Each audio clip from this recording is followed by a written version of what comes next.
రాజకీయ కక్షతో తనను అప్పటి ప్రభుత్వాన్ని అప్రతిష్ట పాలు చేయడానికి కాంగ్రెస్ ప్రభుత్వం విద్యుత్ అంశాలపై విచారణ కమిషన్ ఏర్పాటు చేసిందని మాజీ ముఖ్యమంత్రి కేసీఆర్ పేర్కొన్నారు. విద్యుత్ కొనుగోలు విషయంలో జస్టిస్ నరసింహారెడ్డి కమిషన్కు వివరణ ఇచ్చిన కేసీఆర్ అన్ని అంశాలను పరిగణలోకి తీసుకోకుండా గత ప్రభుత్వం ఏదో తప్పు చేసిందనే విధంగా కమిషన్ వ్యాఖ్యలు చేయడం సరికాదన్నారు. కమిషన్ విచారణలో నిష్పాక్షికత ఎంతమాత్రం కనిపించట్లేదన్న మాజీ ముఖ్యమంత్రి తాను కమిషన్ ముందు హాజరై చెప్పినా ప్రయోజనం ఉండదని పేర్కొన్నారు.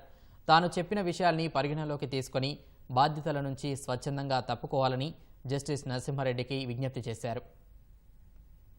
విద్యుత్ కొనుగోలు విషయంలో జస్టిస్ నరసింహారెడ్డి కమిషన్కు సుదీర్ఘ వివరణ ఇచ్చిన కేసీఆర్ ఈ మేరకు 12 పేజీల లేఖ రాశారు.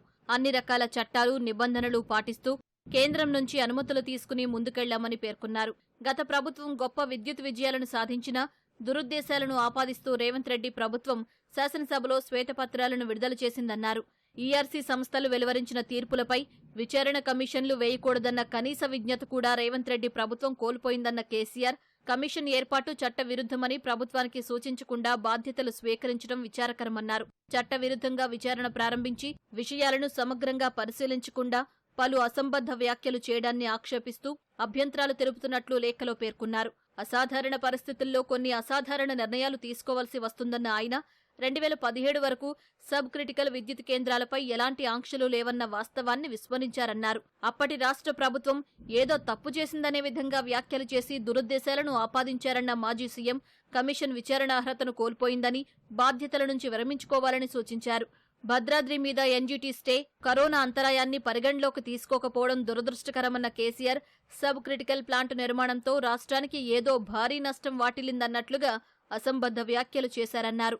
ప్రభుత్వ రంగ సంస్థలను ప్రోత్సహించడం మా పార్టీ పాలసీ కాబట్టే కేంద్ర ప్రభుత్వ రంగ సంస్థ బీహెచ్ఈఎల్కు నామినేషన్పై పనులు ఇచ్చామన్నారు.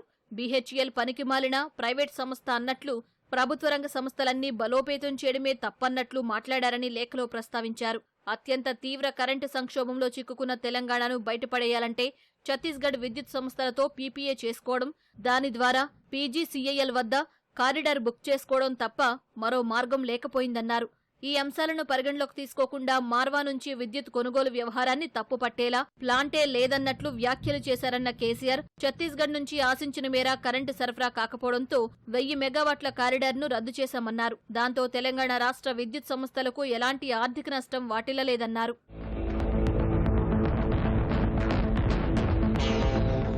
ప్రజల అవస్థలు పరిగణలోకి తీసుకున్న అప్పటి ప్రభుత్వ చర్యలను అభినందించాల్సింది పోయి విమర్శలు చేయడం దురదృష్టకరమన్న కేసీఆర్ చట్టాల్లో ఉన్న అంశాలను పరిగణలోకి తీసుకోకుండా న్యాయ ప్రాధికార సంస్థలపై కూడా వ్యాఖ్యలు చేయడం విచారకరమన్నారు.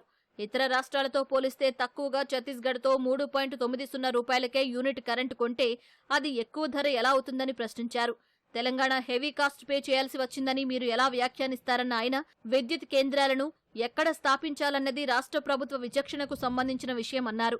ప్రాంతీయ సమతుల్యత అన్ని అంశాలను పరిగణలోకి తీసుకుని దక్షిణ తెలంగాణలోని దామరచర్లలో విద్యుత్ కేంద్ర నిర్మాణ నిర్ణయం తీసుకున్నామన్నారు. రవాణా వ్యయమే ప్రాతిపదిక అయితే రాయలసీమ ప్లాంటును ఎందుకు నిర్మించినట్లని ప్రశ్నించారు.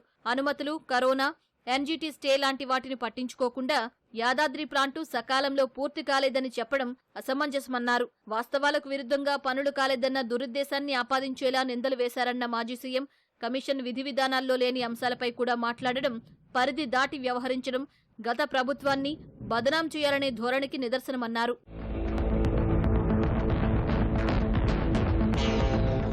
రాజకీయ కక్షతో నన్ను, అప్పటి మా ప్రభుత్వాన్ని అప్రతిష్ట పాలు చేయడానికి కాంగ్రెస్ ప్రభుత్వం విచారణ కమిషన్ ఏర్పాటు చేసిందన్న కేసీఆర్ గత ప్రభుత్వ విజయాలను తక్కువ చేసి చూపించడానికి ప్రస్తుత ప్రభుత్వం ప్రయత్నించడం అత్యంత దురదృష్టకరమన్నారు. లోక్సభ ఎన్నికల తర్వాత జూన్ 15లోగా తన అభిప్రాయాలు సమర్పించాలని అనుకున్నానన్న కేసీఆర్ విచారణ పూర్తి కాకముందే సంప్రదాయాలకు విరుద్ధంగా మీడియా సమావేశంలో తన పేరు ప్రస్తావించారన్నారు.